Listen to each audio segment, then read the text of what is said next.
Hi there, I'm doing well. How's everybody else doing? Good. The sun is out. We were just describing our weather today. It was actually absolutely gorgeous right now. Big cumulus clouds, sun coming through, bright blue sky. Couldn't be more beautiful in the Central Valley. Nathaniel, welcome. How are you?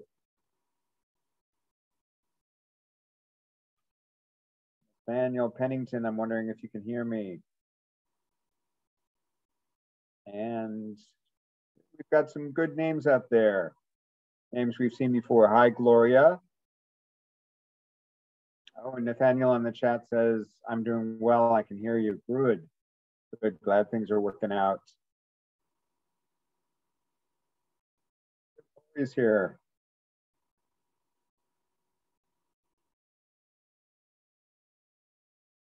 Welcome, everybody. It is 2:01. We're going to be starting in just a couple minutes. As you know, we use these first few minutes in these Zoom meetings to just check in, see how everybody is doing. I encourage you to unmute yourself just for a moment. Say hello to the network members. We have our collaboration members here. We have our presenter here and our members. Austin is here. Hello, Austin. How are you? I'm doing very well, thank you. Happy to be here. Good. Thank you for joining us today. Glad you're here. And I see Lori Booter. Lori, how are you? I'm good, thank you. How's everyone else? Good. Got a little feedback there, but we're still good. I encourage you to turn your video cameras on for a moment so we can see your faces. Put a name to the face. Say hi to everybody out there. There's Shannon. How are you today, Shannon? I'm doing pretty well. And yourself? Excellent. It's really good to see you. Good to see some of our newest members. I know we are looking for a good turnout today at our Network of Care meeting. We're very excited to be hosting a presenter, Karen Johnson, who is going to be speaking about networks of care. And this network is so very important to us. We have some very important people here, and we want to acknowledge that. Let's see who else. Oh, we have Crystal Phillips is here. Hi, Crystal. How are you?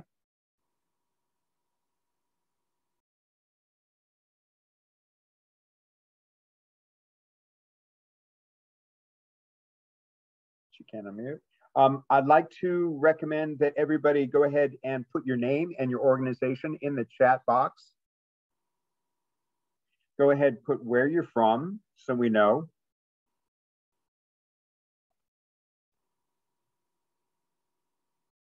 We will be using Mentimeter today as part of our presentation, so be prepared. If you have your phone, grab your phone, bring it next to the computer. We will be doing Mentimeter. Vincent's coming in from Maricopa County Public Health. Thank you for joining us today, Vincent.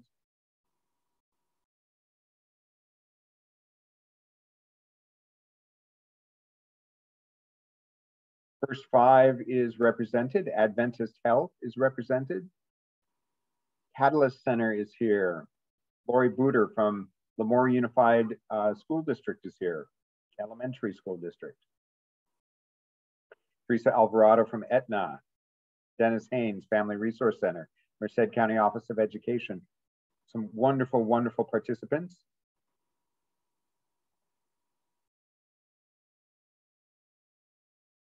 And we've got about 30 more seconds. We're just about to start this presentation. I'm going to be handing this over to Linda Baggio, who is our program manager here at the California Health Collaborative. We'll be going through the introduction and the preliminaries. But for all of you who are here, welcome. I'm just excited by this beautiful day that we have outside. If you have a window, you are lucky to look out and see some blue sky. And thank you all for coming today. Linda, if you'd like to take it over. Of course. Thank you, George. I will let Karen start off the slides and we get started. Hello, everyone. My name is Linda Baggio. Welcome to our Network of Care session. We're very excited to have you here, new and previous faces who have been supporting this Network of Care. We're very happy to have you all here. Next slide, please. Please note the following housekeeping slides. This webinar is being recorded. The slides will be made available to you all at the conclusion of this training. Please keep your microphone on mute until we begin taking any questions. If you are having issues with connecting to this webinar, please call in and mute your phone. We can also make the recording numbers available to you as well. As George has stated initially, if you're just joining us, please introduce yourself in the chat feature with your name, your organization, and location. Lastly, please share your Zoom name, ensure that it's correct, because this will be very beneficial to us as we conclude with a raffle at the end of this event. With that said, we hope that you can all stay to the very end of this event in order to recognize our raffle winner. Next slide, please. And if you have any questions throughout this session, we encourage you to contact us in the chat. Questions will be answered at the end of each session if time permits, as well as the end of this event itself. Next slide, please. ACEs Aware Kings collaboration with funding from ACEs Aware Initiative is a collaboration of Kings County Department of Public Health, California Health Collaborative, Kings Department of Kings Partnership for Prevention, and Kings United Way. We have also been granted a second Network of Care grant, which we have our partners on the call with us right now. Our collaboration has now extended to include Adventist Health, ARIA Health, EMT, and Family Healthcare Network. We still have the support of Kings County Department of Public Health, and we're happy to also have a community leader, first 5 within the second grant as well. We very much appreciate all the work of all our partners who have committed to moving this work forward to improve the health and wellness of individuals, families, and communities in which we live. Today is a very special session for each and every one of us involved. We're truly going to dive into our Network of Care roadmap, which truly shows practice of how communities can be involved in this initiative. We hope that you all have a huge takeaway on practices and resources for implementation throughout your organizations. And just to keep in mind, as you learn from this session today, each of the key components discussed will be elaborated in the coming months, which means we hope that this session will create a gateway for you to include to be a part of our next sessions as we dive into how you can be a part of this movement within your organization and implementing changes, policies for change. Next slide, please. The California Surgeon General has set a bold goal to cut ACEs in half in one generation. And this effort is part of Governor Newsom's California for All initiative, with a goal that has a mission that has been set to change and save lives by helping providers understand the importance of screening for childhood experiences and training providers to respond with trauma-informed care to mitigate the health impacts of toxic stress. Next slide, please. And diving into our agenda, we have, we're a little bit ahead of time, which is great. We are going to complete our welcoming, introduce our keynote speaker, Karen Johnson. We're going to dive into some round robin discussion. Here we can have your questions asked and answered, and also dive into some additional discussion. And we will round off with some 211 resources before we conclude our session at 3:30. And as stated, we will also host our raffle session exactly at 3:30 p.m.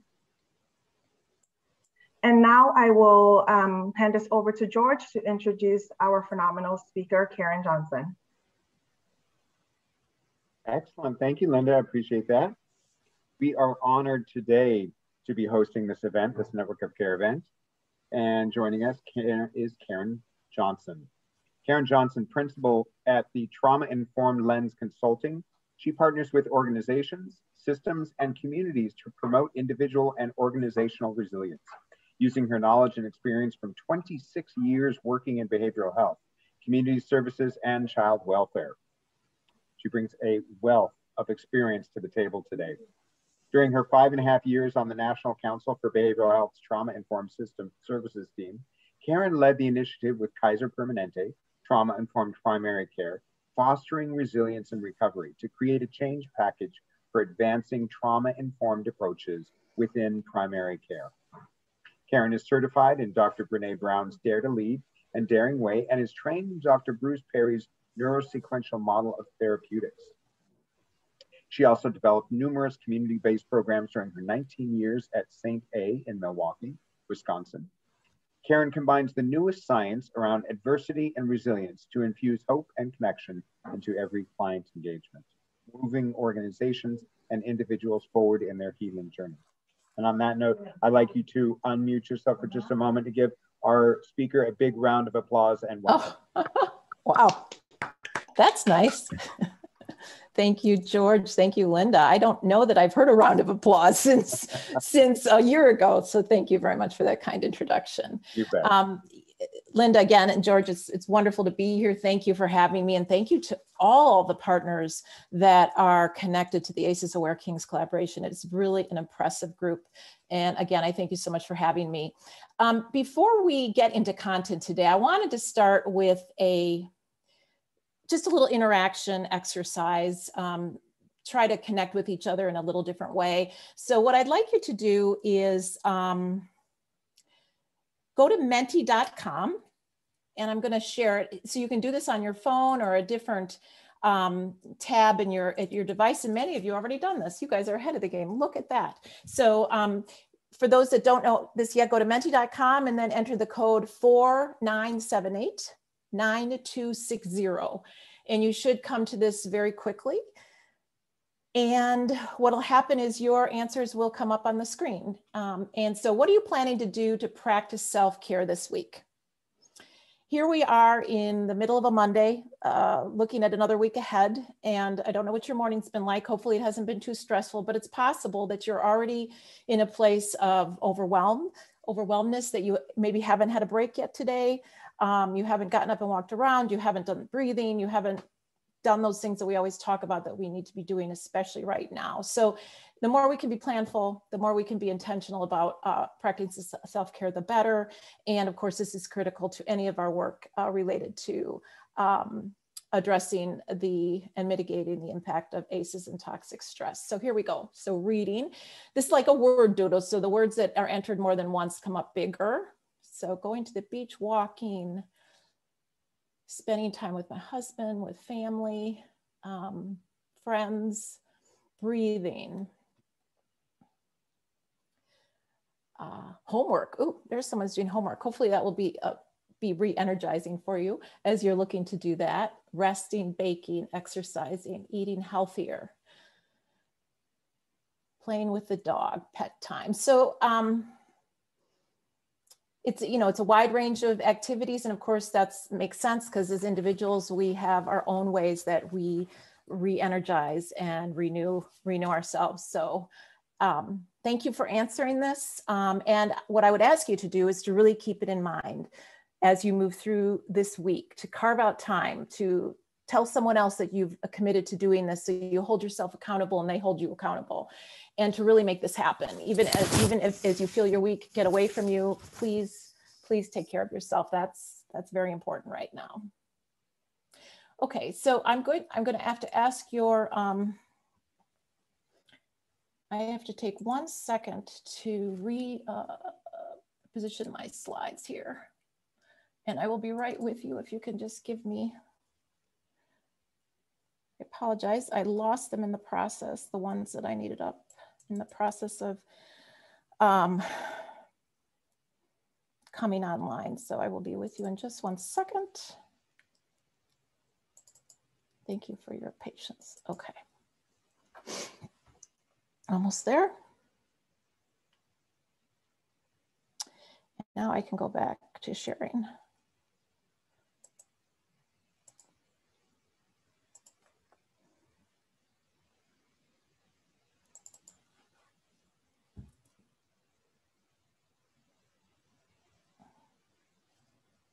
Okay.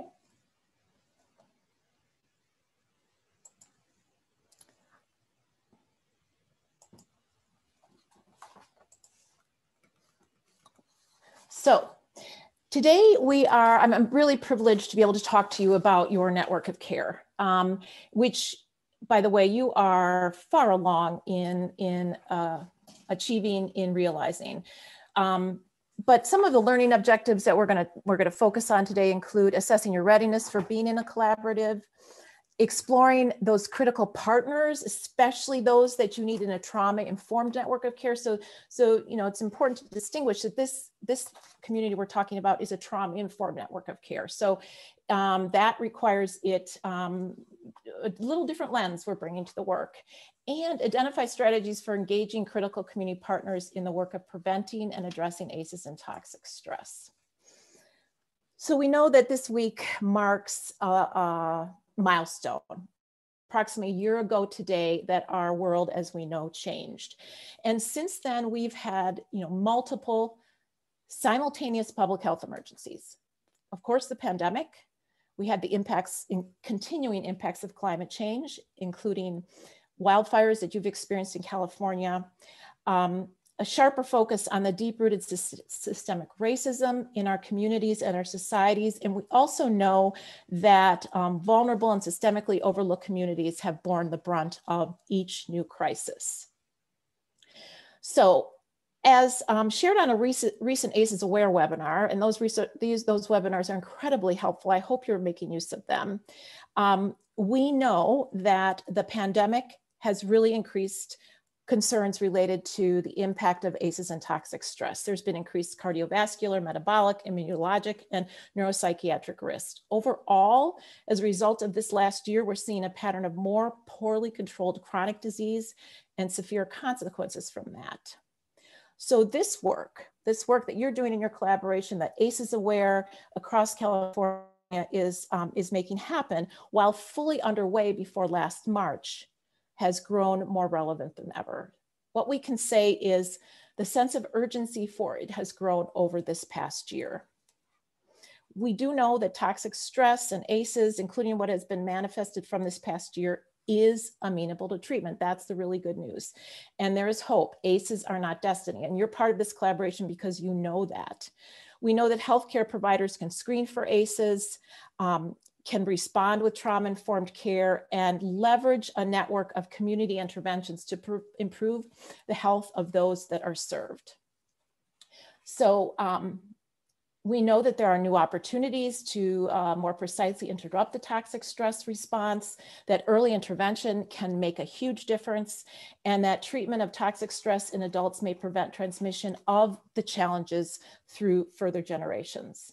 However, as clinics and primary care providers, we cannot do this alone, or wherever you are in your network. We know we cannot do this alone.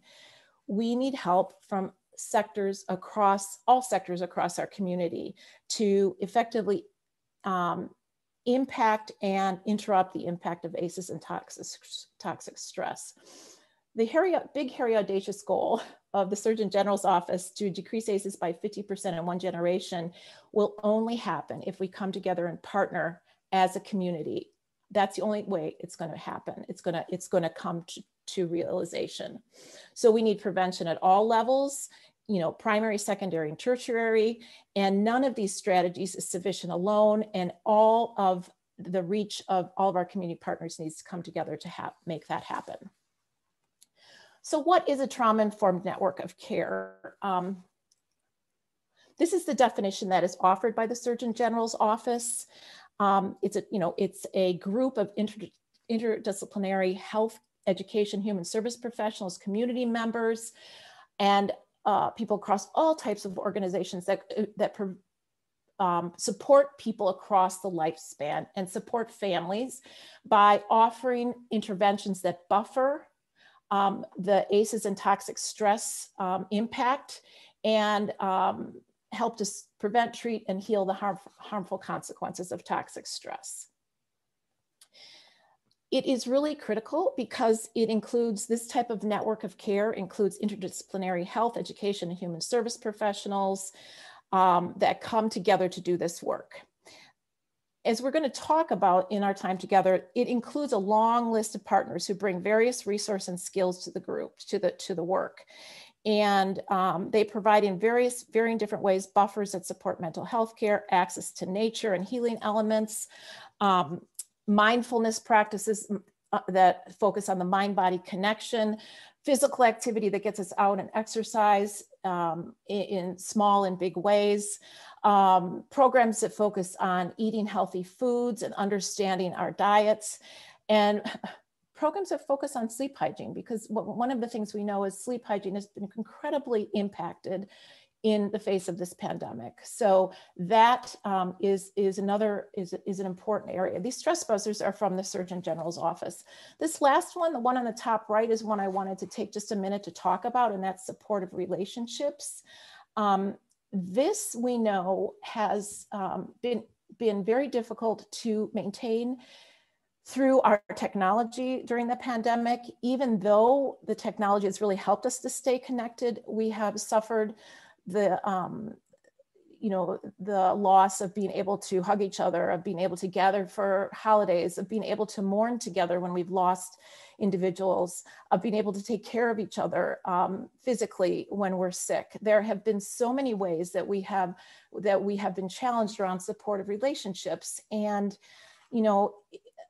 while this has really increased during the pandemic, we know that before the pandemic, loneliness was on the rise. So there was a large, in fact, Vivek Murthy, who is Obama's Surgeon General and is the current Surgeon General for that's been nominated for the Biden administration, has really talked about an epidemic of loneliness, he and others. And so I think any support, any organization, any focus that we can bring to our work that brings people together, that connects people, is of incredible importance.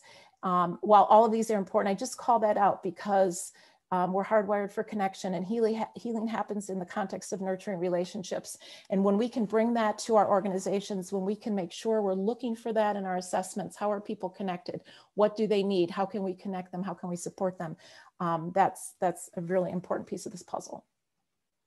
So the ACEs Aware Trauma-Informed Network of Care Roadmap, which maybe some of you have seen, I think it's still in draft form, or maybe it's been officially released, is a really wonderful resource around this topic. And it outlines milestones for providers and clinics as well as communities. Today, we're not going to talk about, there's like 5 milestones under each category. Today, we're not going to be able to talk about all those milestones, but I want to just touch on some of them. And one of them is assessing your readiness. So as a clinic or as an organization, whatever your role is in the community, how do you assess that you're ready to join a network of care, especially a trauma-informed network of care? And here are some of the things to consider that, again, are in this roadmap that the Surgeon General's office has put out. You want to assess the number of providers and staff who have completed the Becoming ACEs Aware in California certified provider training.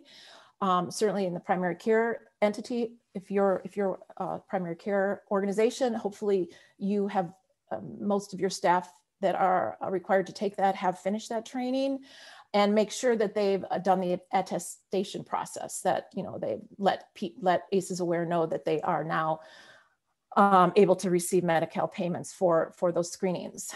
You want to identify ACEs related training resources for staff. And what, ACEs Aware has a beautiful website with a whole bunch of stuff on it, which I'll talk about later, but also important to note that the ACEs Aware King's Collaboration clinical and non-clinical trainings is a wonderful resource for your staff as well. You want to assess clinical staffing model to identify the internal resources to support referrals and response activities. So you want to make sure that perhaps your staff can serve as care coordinators. Referral sources might be co-located within your clinic or system, and if not, make sure that you can facilitate a smooth referral and response process, a very healthy and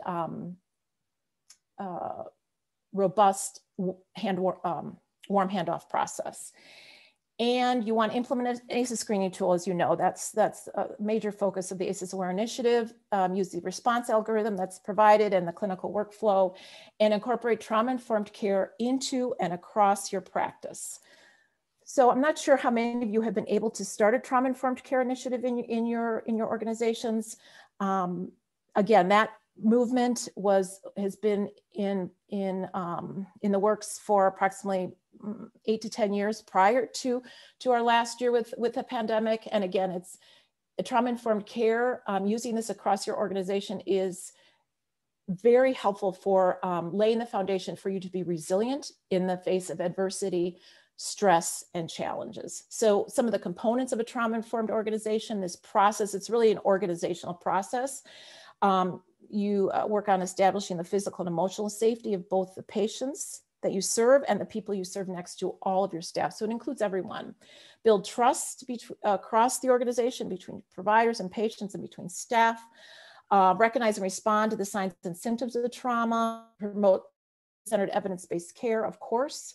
Ensure provider and patient collaboration by bringing patients into the treatment process and making sure all the work includes mutually agreed upon goals, and providing care that is sensitive to the patient's racial, ethnic, and cultural background, and sexual orientation and gender identity.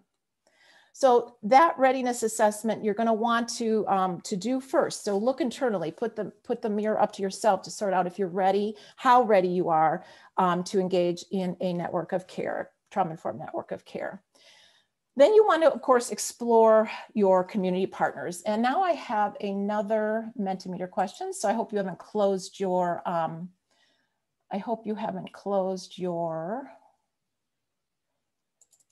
window. So here it's the same code, menti.com, and the code is 49789260. So who are you currently partnering with? I'd love to hear who your partners are. And this is an open-ended question again, so you should have room to type in.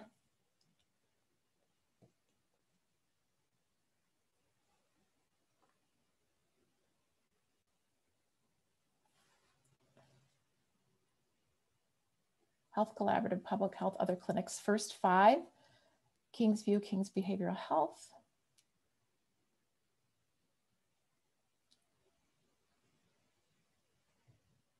United Way. This group and groups smaller to this throughout California and other states. Ah, very nice.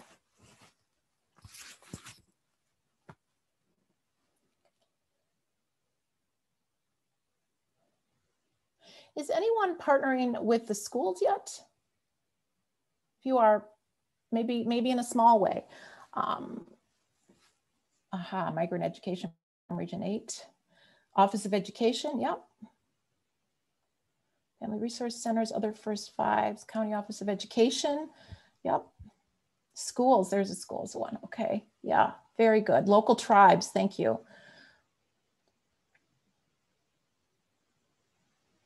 And the food bank, so basic needs, partnering with folks who provide housing and food and clothing. Statewide policy agencies, regional foster care agencies, social services, Family Care Network, Kings County One Stop Adult. Yep, Kingsview Behavioral Health. Very good. So there's a lot of partnering going on. So you know a lot about this. So that's wonderful. And the work then is just about expanding it and using the skills you've already brought to this really important collaborations you're already in the middle of, and applying them in this ACEs Aware work, and of course, bringing the trauma-informed lens. Very nice, thank you. I'm gonna go back to the slides. So when you're building your network of care, these are just some action steps that you wanna make sure you're looking at. You wanna identify your community partners. So as noted on, I think you're sharing, but I just wanted to highlight that many resources that address ACEs and toxic stress, or buffer against those things, are obviously based in the community. Food banks, community-based mental health agencies, parenting resources, mindfulness programs, faith-based organizations, and local parks, to name just a few. it's really important to establish relationships with these community partners so that you're not just referring to them, but you understand and value and partner with them around their work. It's also important to consider and make sure that the primary care team of parents and the caregivers, the parents and caregivers of children are part of this network of care, always part of the team. So tapping into existing networks. So, researching the community, what's out there, online, calling directly, meeting with representatives from organizations to find out, what they offer, what their mission is, what their criteria is, et cetera, criteria for enrollment, et cetera, to find out if they're trauma informed also. So you can use, 211 information services, managed care plans. I know there's some insurers on our call today, county behavioral health agencies, the California Council of Behavioral Health Agencies, and many, local First Five agencies, which you are doing. You want to vet the resources based on trauma-informed principles. So you want to make sure that the organization you're going to partner with, maybe they're just starting their journey to become trauma-informed, but they're definitely committed to it.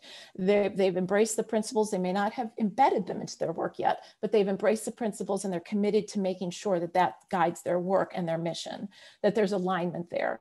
And of course, updating the resources. One of the challenges with our network of care and our resources, it's resources get out of date really fast. So you've got to have a mechanism for updating them as much as possible.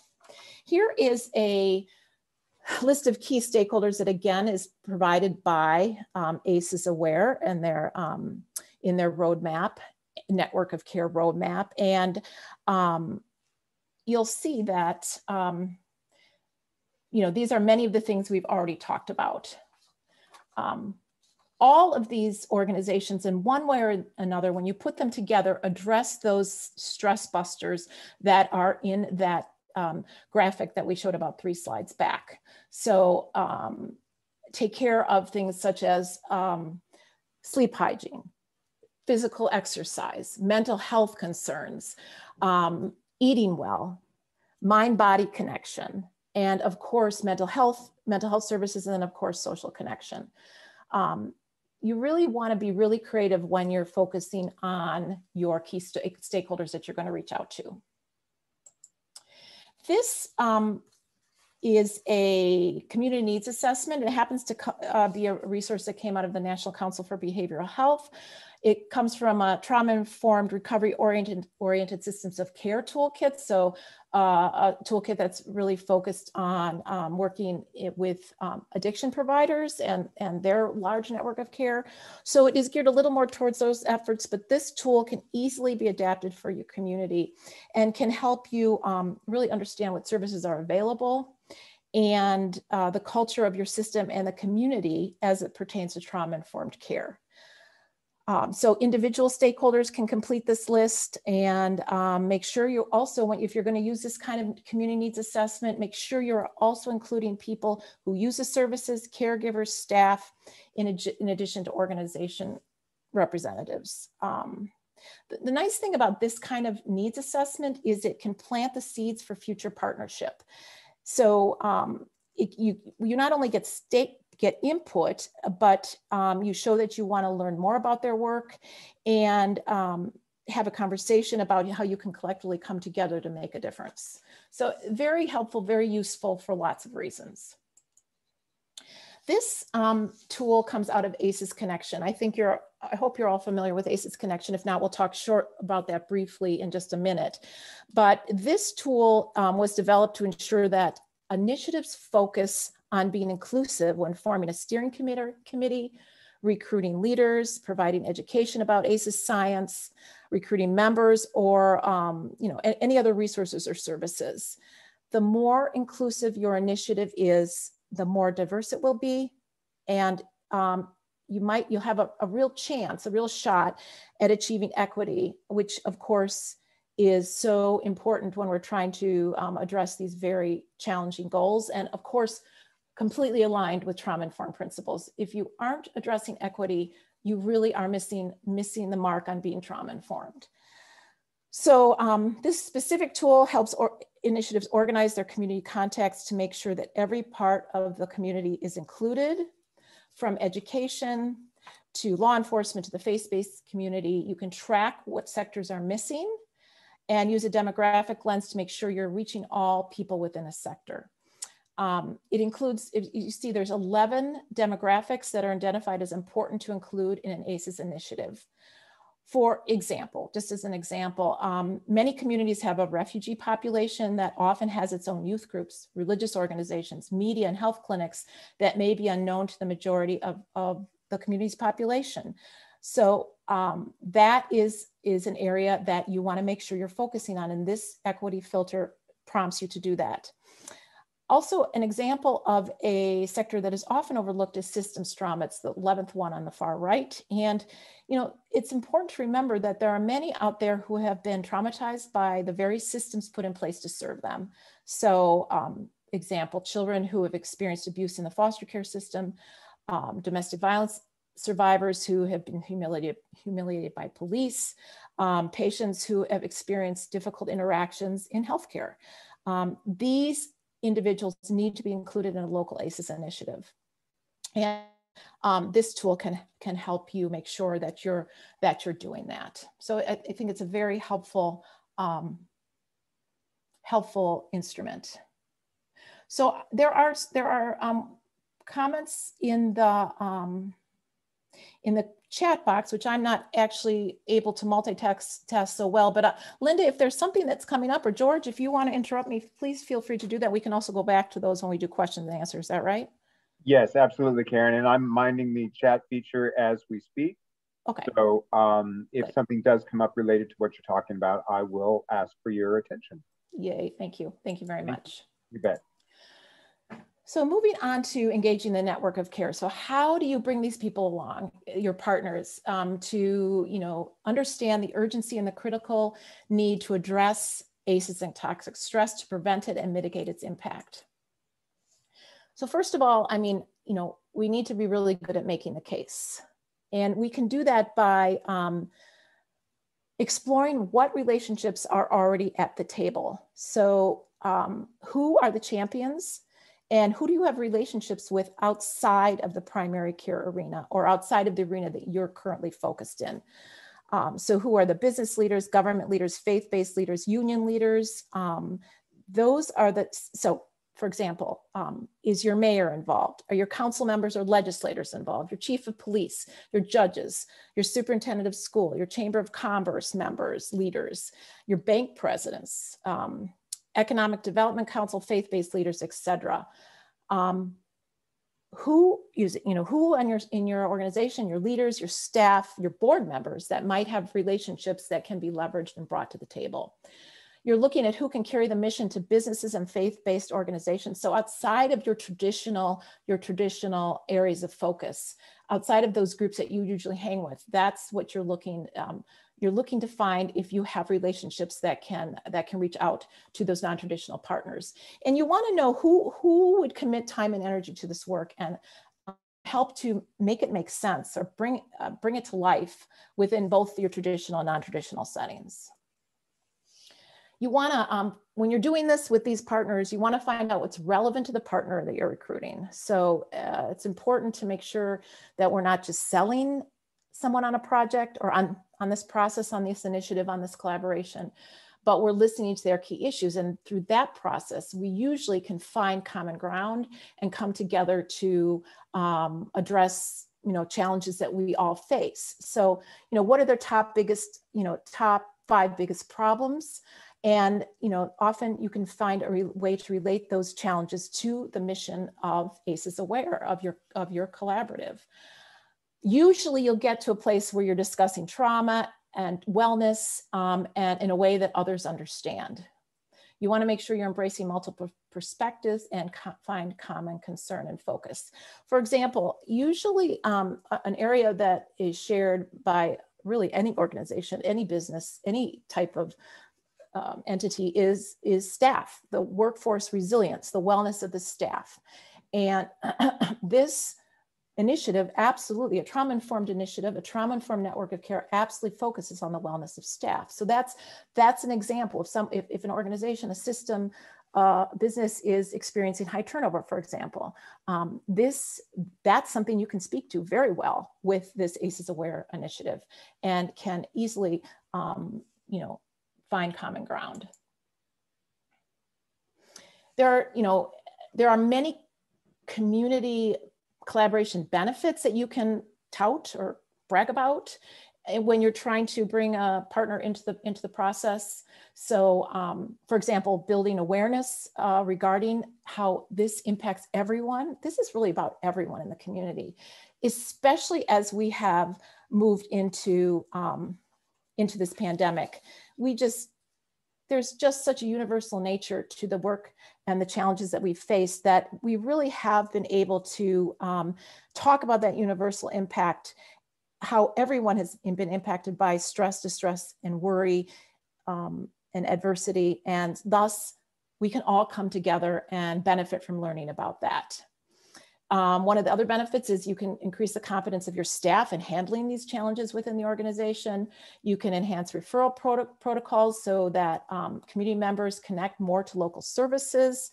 You can increase the wellness of the workforce. That's a huge selling point, and obviously enhance organizational resilience.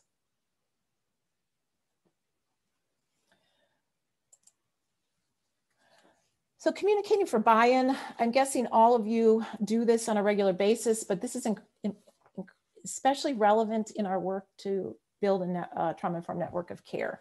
And I've talked a little bit about this, but again, you're always looking at your stakeholders' needs, concerns, and wants. What are the key points that are likely to align with their needs, concerns, and wants? And is there language that you should avoid for the stakeholder? There is a resource here, a really nice resource, Communicating for Buy-in worksheet that can prompt you through some of these questions as you're preparing for, say, an interview or a lunch or coffee with a potential partner. You really do want to develop an elevator pitch, and not just you, but all of your staff. Over time, hopefully all of your staff will be able to talk really eloquently or pretty seamlessly about trauma-informed care. And that's going to take time because it's a huge, huge bucket of focus. It can be overwhelming. And so, how do we develop our elevator pitch to get really succinct about what this is and what we're doing? So what makes a good elevator pitch? We want to make sure we tell a story. So, telling a story that connects to staff or a client or a patient, obviously with completely honoring confidentiality, but a story that is inspiring and hopeful and maybe resonates with another story that one of your partners may be challenged with. Make it personable and actionable. Keep it short and keep it simple. Those make sense. People aren't going to be, you're going to lose them. You're going to lose people if you talk too long.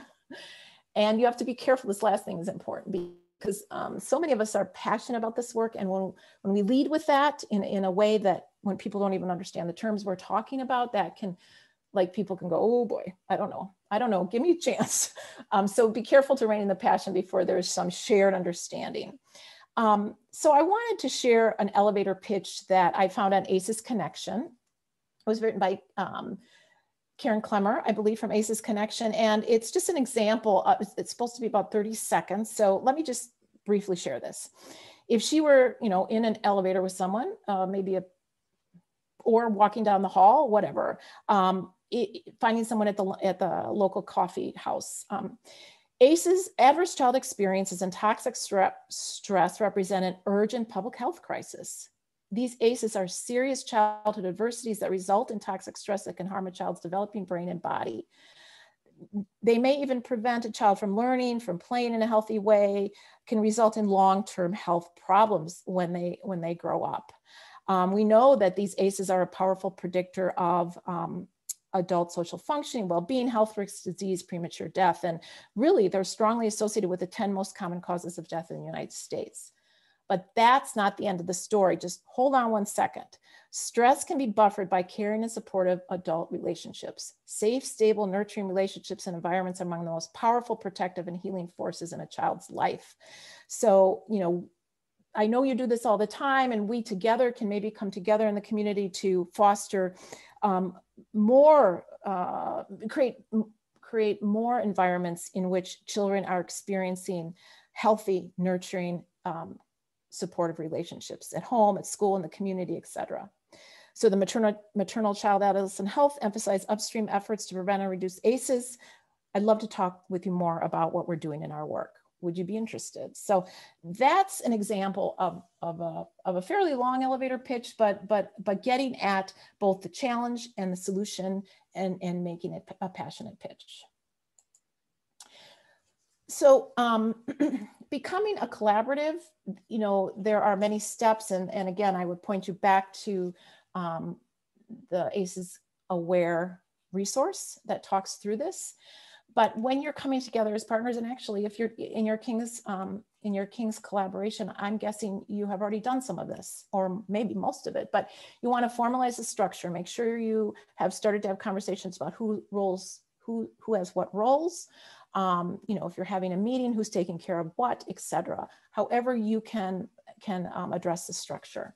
You want to find common ground and craft a mission statement. So that piece, you don't want to miss that. You don't want to make sure that you spend time to find consensus around language, around words that you're going to use to speak about this. It's going to be part of your elevator pitch, and then craft a mission statement or vision statement. That's very important.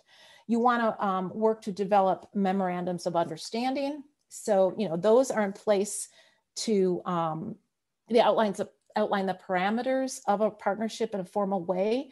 So they formalize the relationship between agencies.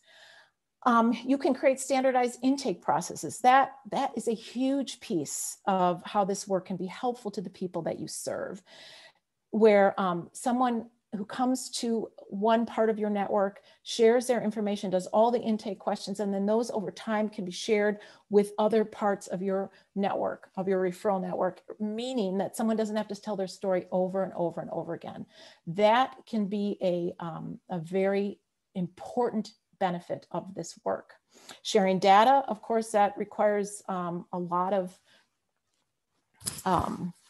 collaboration between entities to be able to do that. There's a lot of rules that make sure we're honoring confidentiality, but when a collaboration can start to share data across different providers, that again, it can also make the experience of the person who is being served much more seamless, less challenging. And always improve the warm handoff processes. I think we minimize the challenge that patients and clients face when they leave one organization with a referral card and are supposed to go call another organization to make an appointment. And there's a lot of data that shows that process doesn't really work very well. So making sure that we are facilitating the connection between us and the referral partner that we're partnering with, that we're maybe having a joint conversation, checking in to see if it happened, addressing challenges that might have gotten in the way of the referral taking place, et cetera, or the referral going to fruition, et cetera. So resources for community partners. Want to talk through what's available to you. Because of ACEs Aware, you and other entities such as ACEs Connection, you really have a wide array of things available to you. It's pretty impressive. I work on the national level, and I really don't see this robust collection of resources that groups can find. I will say ACEs Connection is nationwide, so that's wonderful. But here is information about ACEs Connection.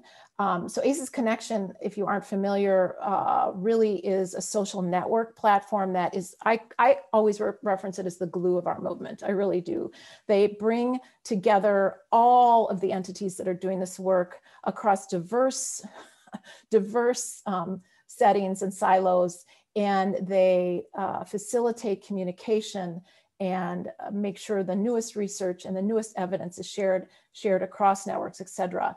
And then they have initiatives across in counties, and Kings County actually has one. So I just want to make sure you're aware of this. So here is your Kings County ACEs Connection initiative. And the goal here is to initiate conversations to help prevent and mitigate the adverse health outcomes associated with ACEs through trauma-informed care. Your community managers were the two that have already spoken on this webinar, George and Linda. And it's really easy to become a member of this community. And when you do that, you'll be updated on practical information about ACEs and toxic stress. You'll hear announcements for upcoming network of care and peer-to-peer events. And the resources tab on the Kings County ACEs Connection page also features recording of previous events that can be easily accessed by members. So that's a wonderful resource. There's also tons of resources on the ACEs Aware website, resources by organization, by type, and by topic. And I think going there, you can just find a lot of what you need as you're trying to sort out, how you educate your staff, how you build your elevator pitch, how you create your readiness, build your readiness for this work, et cetera. Some of the things we've talked about and all the things that are referenced in the roadmap from ACEs Aware. So it's a really robust website. So I wanted to just talk through some experiences I've had in my work at the National Council.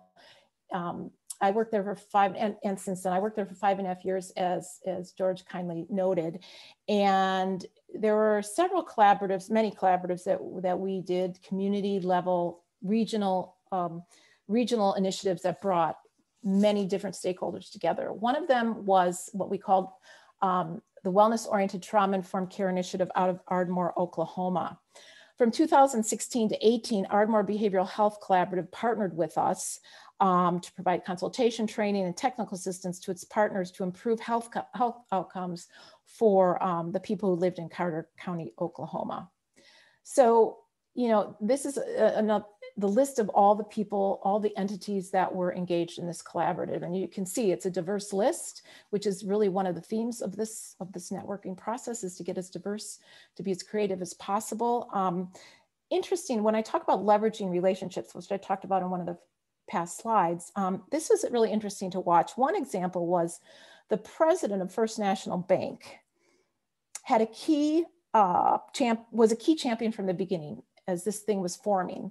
And he had relationships outside the social service arena, and he carried the mission to businesses and churches. So he was a really integral piece.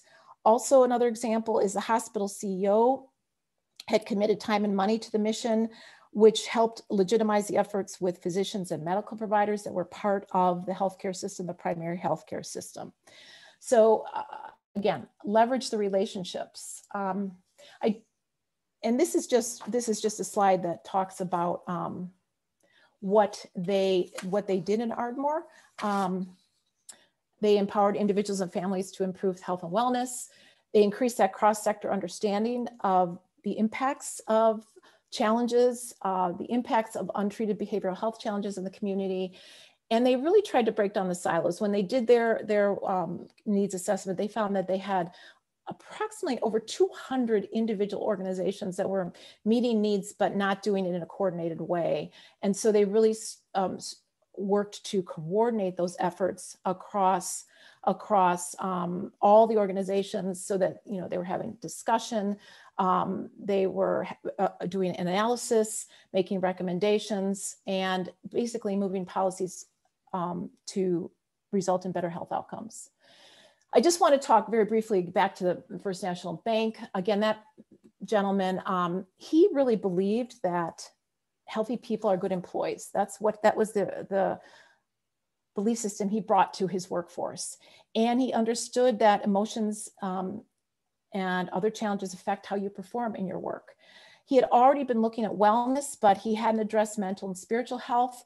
So he understood that the impact of what's happened to people makes a difference in how people serve and in the people that you serve. So if an employee at a bank is not kind and compassionate, using a listening ear, that absolutely affects the clients that are served, especially when we're working with such a tricky thing such as money and people's financial challenges.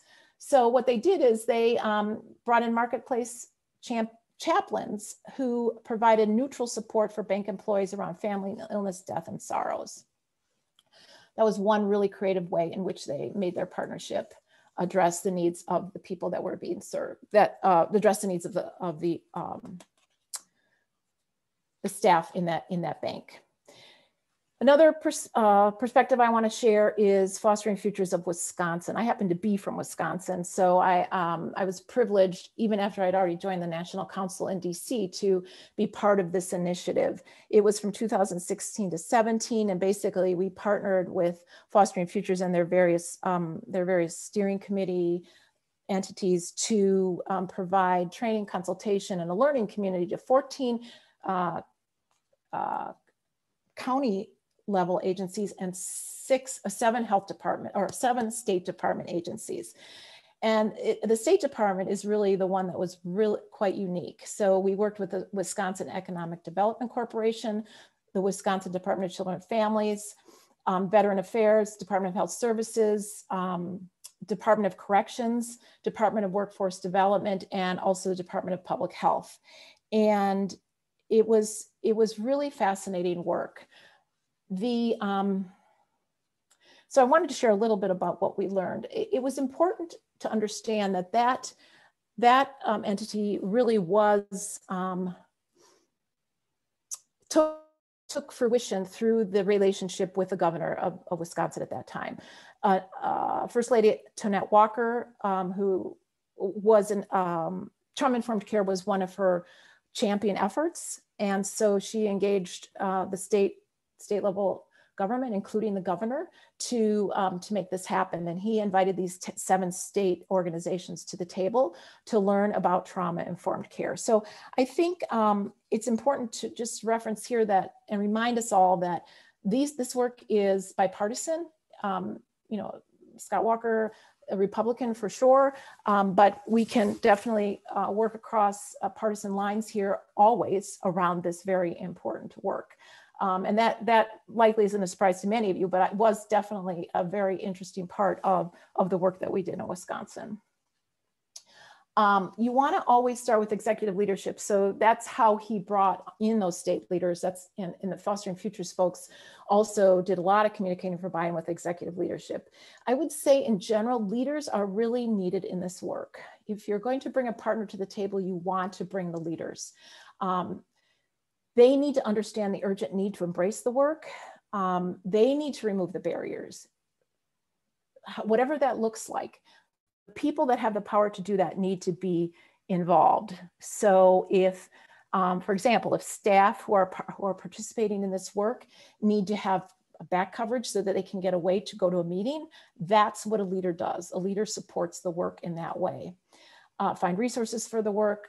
Leaders need to champion and make sure that everyone understands they are all about creating a positive workforce culture. A positive workforce culture will really only come along in the way that a trauma-informed organization expects it to be if the leader is making it happen. And they absolutely need to walk the talk. So there was a lot of engagement of the executive leadership in all of in that Fostering Futures initiative.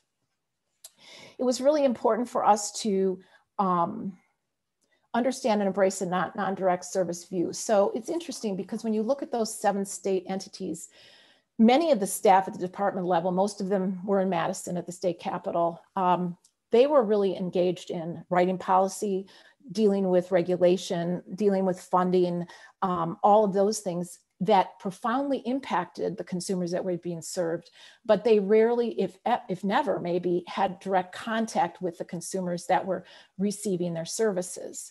So there was this tension about, well, this really isn't about me. I don't ever work with a client. I don't ever see a client. And so there was this education that was needed to help people understand that that may be true, but the work that you do profoundly impacts the people that are served by your department.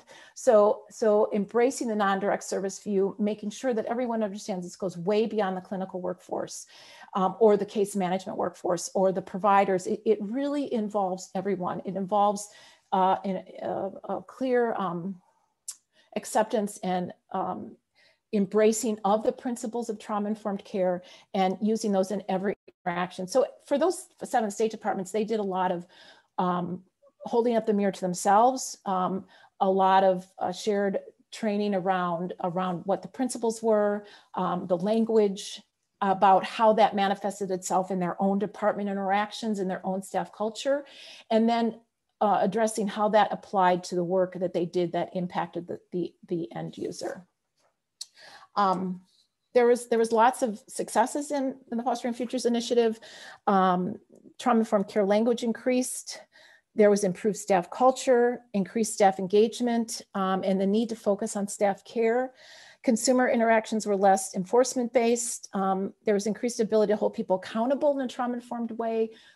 Remember, trauma-informed care and this approach includes accountability. It doesn't mean that we don't hold ourselves and others accountable. So that happened in this initiative. And one concrete outcome was the Wisconsin Economic Development Corporation, or WEDC at that time, the staff attrition rate decreased by 20%. So some of the lessons learned, just as we're finishing up here, is in your collaborative and your network of care work, especially the trauma-informed focus, be persistent, follow up.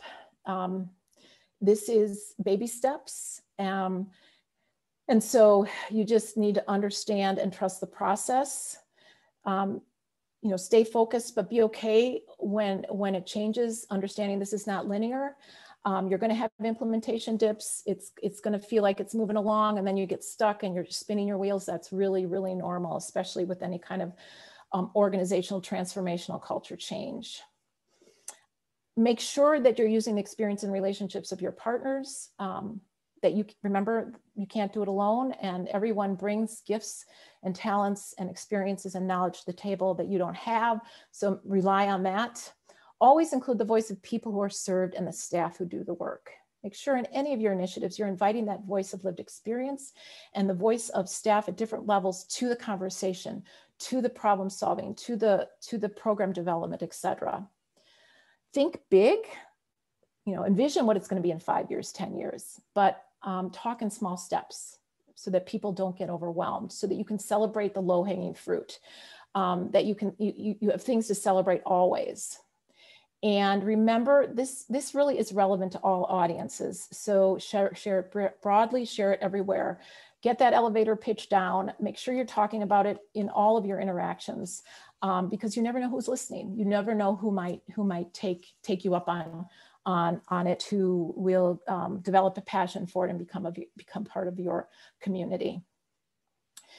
And I would just say, as a parting thought, is make sure you stay with the movement. This work is only going in one direction. The momentum, which is built on science, leadership, and funding in California, is incredible. And it is also happening across the country.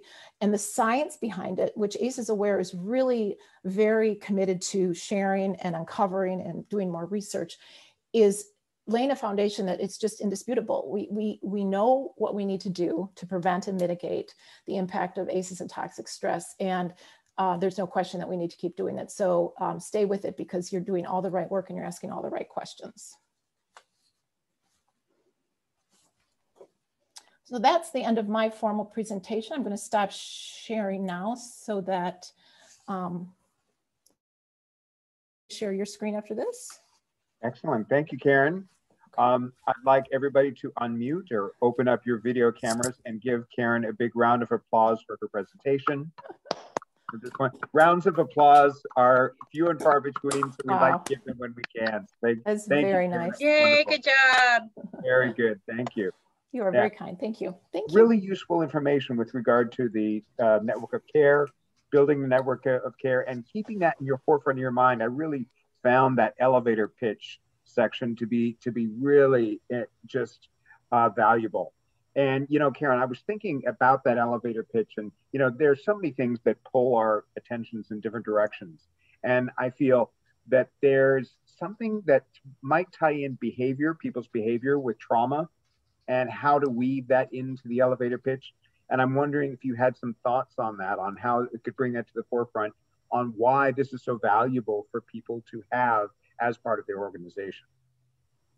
So if you're referencing, you know, behavior, we know that because of what we know about the neurobiology and the science of ACEs, that individuals who experience traumatic events in their lives and have had the trauma response, their neurobiology has changed, and thus the ability to stay regulated is often impacted. The ability to have relationships that are nurturing and positive is also often impacted.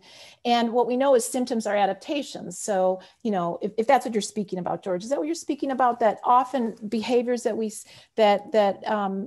even have as individuals when we're dysregulated, when we're in our lower brain, when we're being bathed in toxic stress, we're in survival mode. We're doing the best we can in the moment. And if that's what you're referencing, that's what I'm thinking of, George, is that you can build that in and note that, you know, toxic stress and ACEs impacts our brains, and it puts us into survival mode. It means we aren't in a place when we're having a trauma response to be able to think clearly, to be able to problem solve, to be able to hear anything you're saying. I can't even hear anything you're saying. So that, and perhaps sometimes that means our behavior is going to be outside of what we expect. And so that's another benefit of this. We can help people and partner with people and learn ourselves how to address that. Is that what you're referencing, George? Kind of Absolutely. that behavior piece? Yeah, the behavior piece. Yeah, absolutely. Symptoms are adaptations.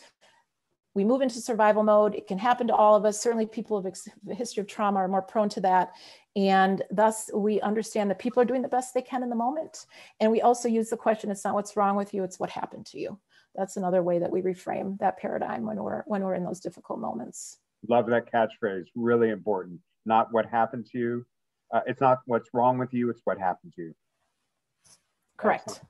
Absolutely. I'd like to open this up now for anybody who might have any questions or comments for Karen about the presentation, about the network of care, how to build a network of care, how to hold that into your mind, into your perspective. Thank you so much again, Karen. And just to add to that, I know a lot of you are now asking yourselves, okay, we've learned this awesome information. There was so many details covered in today's presentation. And you're probably asking yourself, what now, what's next? And that's a very great question to ask, because we will be diving into it within the next hour and a half of our sessions held monthly. We hope to answer those questions for you and provide resources to truly guide our community to this part of being trauma transformed. And also, Karen had stated identifying resources for staff. This includes training for ACEs. As you know, within our collaboration for ACEs Aware Kings collaboration, we are hosting our first provider training for ACEs, which will be held this Friday. Our team will be putting together the flyers and the link to register for this training in the chat. We ask that you please, if you are interested in being trained, attend this session. If you do miss this session, that is no problem. We are hoping to host repeated sessions over the next couple of months for your staff. And also these sessions will also be recorded, and also to know that credits are also offered to this for these sessions as you attend. And if you have any questions about how you can collaborate, I'll also enter my email in the chat. Feel free to email me and schedule a Zoom. Our team is very much available for Zoom meetings to discuss with you and work with you on this. Karen, this is Patty Havert. I have a question. And there's no question that the COVID pandemics have negatively impacted the financial health of all healthcare system across the nation. And also within Tulare County, our community-based healthcare district is going to be taking the lead to really introduce, first of all, to certify our providers as ACEs trainers, because surprisingly, none of our providers within Cahuilla Delta are ACEs trained. And so from a perspective of your equity partnerships or all the partnerships that you should consider, how does one manage the oversight of all the partnerships that you've developed for the ACEs trauma-informed care, especially from an entity that is perhaps going to be moving forward and championing something for a county-wide effort? So Patty, the question is, how do you manage that? Or Yeah, yes, especially from administrative oversight. First of all, most likely we're going to be seeking funding for implementation of the trauma-informed care and network. And so how do you get all those partners and provide the oversight when all their job responsibilities are also trying to provide the needed care for COVID and also the wildfires in California. So do we just start small and make sure all of our goals are feasible within the partnership that we establish? Or do we think big and then try to scale down as well? Great question. I think, whether you start big or small often depends on the organization or the community and your resources, who you have at the table, your needs. I've seen it done different ways. I've seen some collaboratives in which it is all, other duties as assigned. There's no additional funding for an oversight or coordinator that can bring it together. That has its own challenges, but it is doable. And I think if that's the case, starting small might make sense, making sure that there is capacity for that person to do this, or a group of people you've assigned. I think, creating an oversight committee where you're bringing some of the leaders or the influencers from these various partners together, some kind of oversight committee that spend some time together to figure out, how can we make this happen? How can we manage it? How can we use our resources, does their own little assessment, and then hopefully maybe comes up with an agreement about how it can be coordinated and managed. And I think, if you can seek funding to support that through a part-time staff, even a quarter-time staff, whatever, somebody who can have a little bit of their job put aside so that they can pay attention to the logistics and the moving parts, I think can be very helpful. I welcome does that help at all? I'm not sure, but I think I've often seen an oversight committee that does have a central person that represents all of these different entities that kind of keeps the parts moving. And often that does have just a little bit of funding attached. If you don't have that, then you can definitely make it happen. I wonder if anyone else on the call would have an answer to that, or George or Linda, and how your funding has allowed you to bring together a collaborative tool. So I'm not sure if that helps. Patty, does that answer your question at all, or should I Oh, no, I think you answered it appropriately. It wasn't anything that I didn't think about, but I think your answer's right. Reaffirms what I think needs to be done. Thank you very much. Yeah, and I also want to just say that the California Health Collaborative has been just magnificent, working especially with new providers into this area, and just a shout out to them as well. If there's anyone else on the line that would have a different answer in their own experience.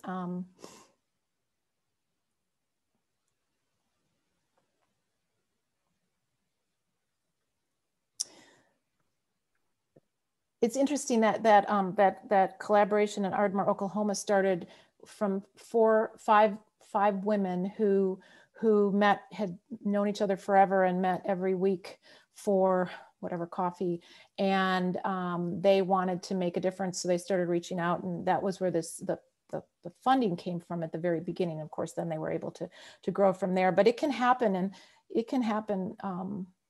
and grow in the most unique ways. And really, almost every initiative has its own story that is unique to another from them to another community. So.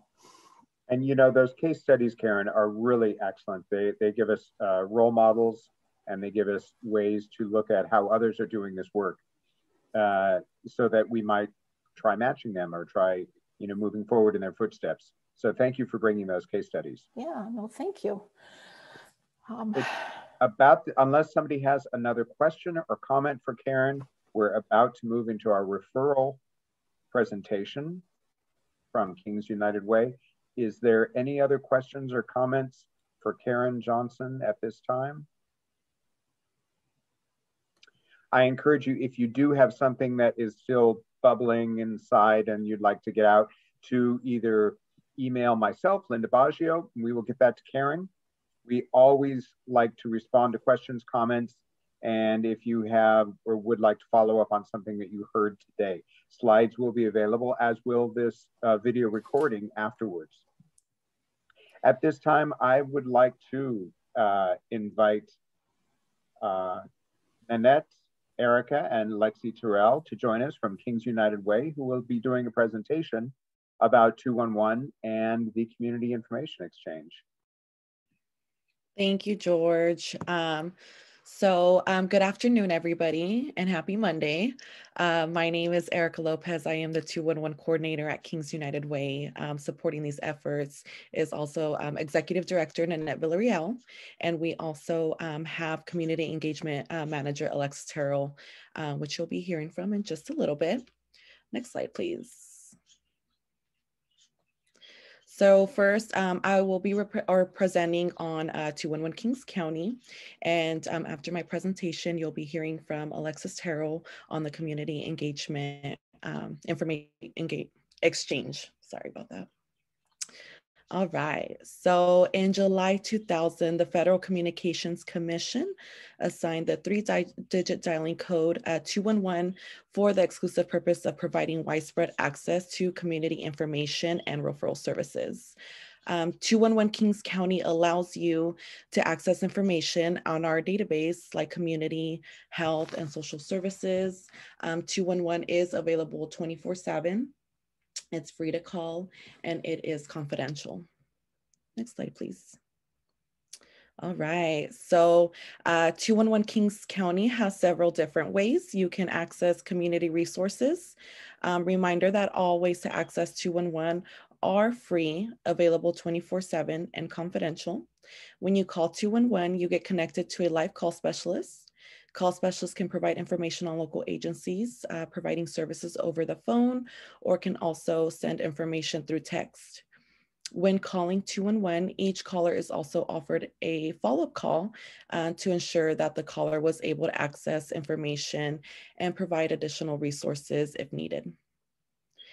You can also text your zip code to 898211, where a call specialist can provide information on local resources as well through text.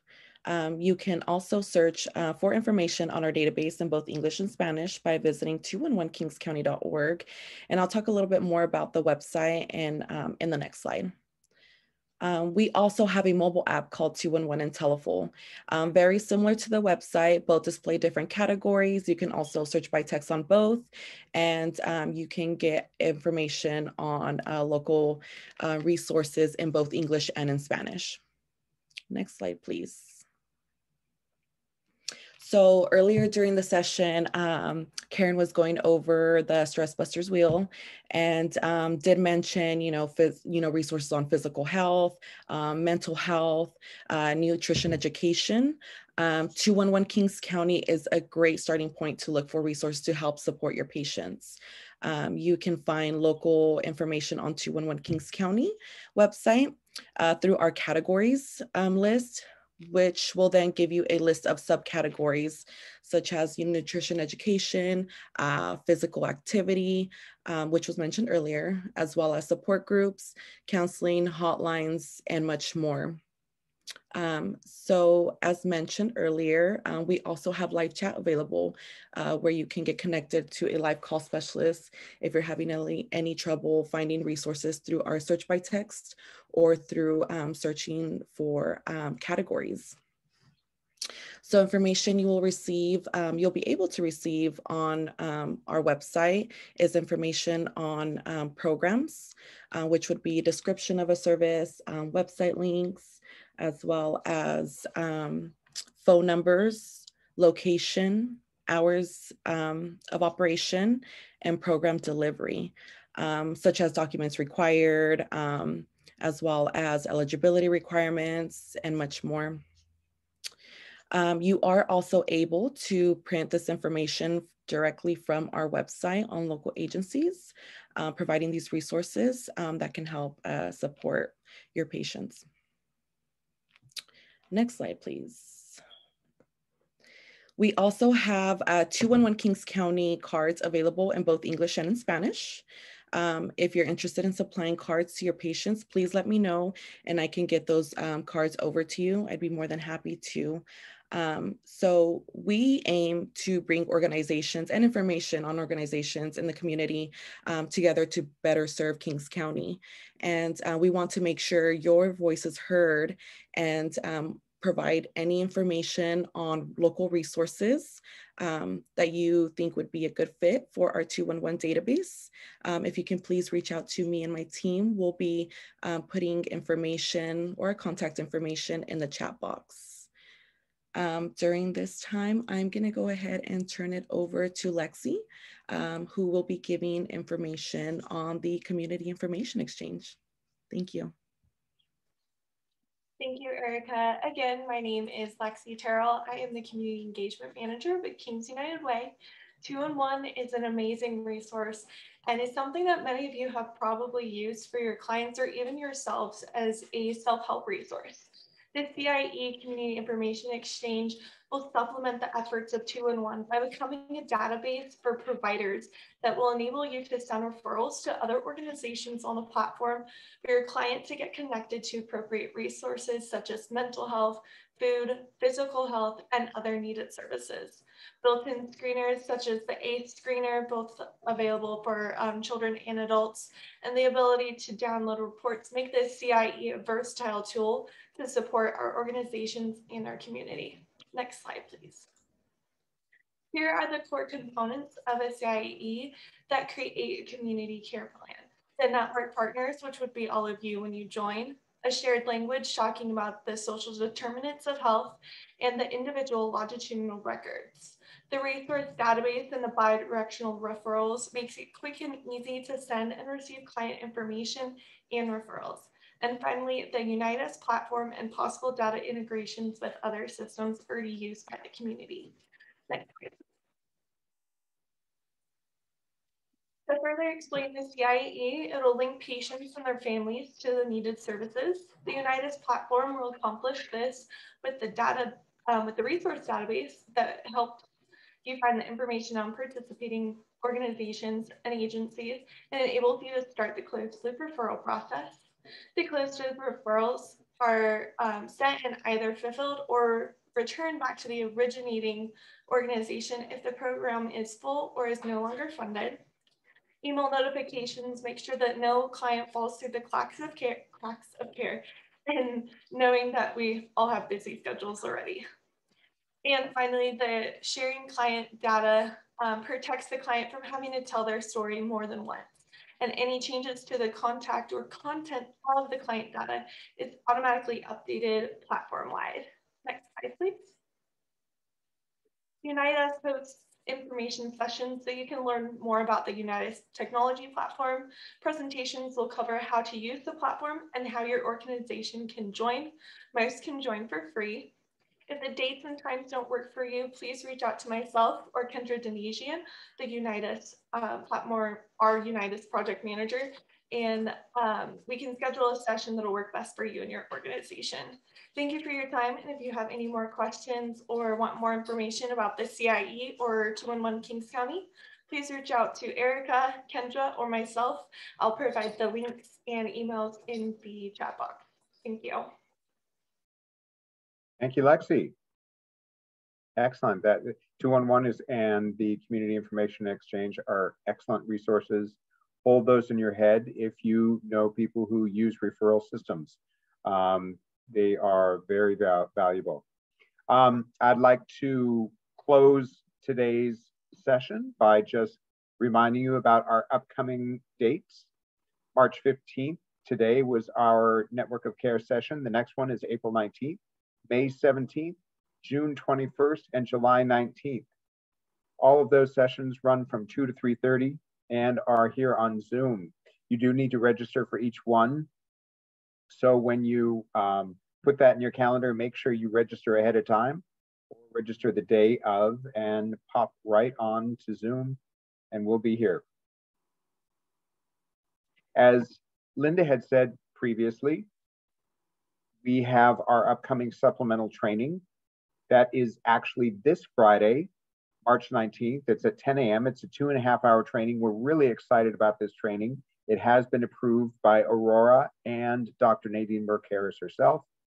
And we are certified to go ahead and roll this out. It's, as I had mentioned, 2.5 hours, and it's offered to all medical staff, people who work in primary care settings. We do have a non-clinical session coming up in April. And so if that is your preference, the non-clinical is a very good alternative to our clinical training. Please, if you're part of this network, we've sent an email out, or you should be receiving an email in the next day or two regarding this training. And we encourage you to send this out to your networks and put the word out about this training. We would like to get as many people here as possible. So please be a part of getting the word out. And finally, we have an evaluation survey for today's event. We encourage you to take the survey. It takes less than 5 minutes. Each and every one of these surveys are counted. They are looked at. We look at them as ways to how do we improve the work that we're already doing. And we want to make sure that your voice is heard. In the survey, make sure that you put California Health Collaborative as the hosting organization, and that will be made clear as to where the survey, which event you attended. And finally, we have a raffle for all of you that are still here. We are going to raffle off a $25 Starbucks gift card. So thank you all for staying until the very end, and we're going to get you out of here on time. So let's see who we've got as our winner today. On the count of three, we're gonna count this down and spin the wheel. 1, 2, and 3. There we go. Everybody who's here and who was attending in today's session are counted. Today's winner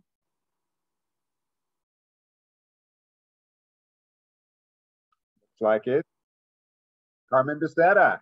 Carmen, congratulations, you're a winner. $25 Starbucks gift card. And thank you all for attending today. Carmen, we'll be sending you out that email in the next day or two. You should be receiving that. Keep an eye open, make sure it doesn't go to your spam. And congratulations again. Thank you all for attending today. And thank you again, Karen Johnson, for presenting such an informative session. We really appreciate you joining us and being part of our network. Thank you, George. And I just want to say thank you to everyone for all the work you do every day. Important, critical work. So thank you for having me. This is an incredible group of people. We want to thank you for taking the time. Thank you for joining us each and every month and being part of this network. We are closing up as we speak. If you do have any final comments or questions and you want to stick around for a moment or two, at the end, our collaborative will remain here. Otherwise, I say goodbye to you. Have a wonderful week. This is your first day of the week. This is Monday.